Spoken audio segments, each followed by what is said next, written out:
In today's video, I'll teach you how to create Just Eat account. First of all, launch open Just Eat application. If you do not have this application, you can download it from Play Store and App Store.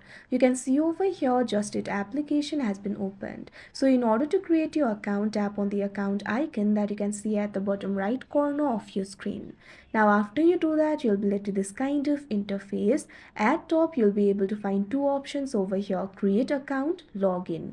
Tap on this option, create account, that you can see on the screen. Now after you do that, you'll be able to create the account for yourself. All you have to do is enter your first name, last name, email and password. Tap on the field of first name. Now enter your first name over here.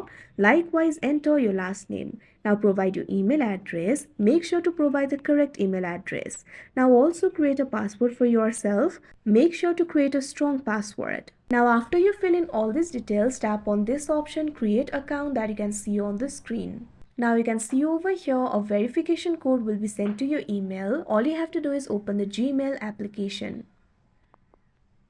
Now you can see over here Just It has sent me the email. Tap on that email. Now in this email you'll be able to find the verification code. You can simply long press on it and tap on this option, copy. After you do that, the verification code will be copied, or you can simply memorize this code. Now go back to the Just It application. Now what you have to do is enter the verification code over here. Simply paste the code that we copied earlier. Now tap on this option, login, that you can see on the screen. Now you can see over here your account has easily been created. So that is how you create Just Eat account. I hope you found this video helpful. Thank you for watching.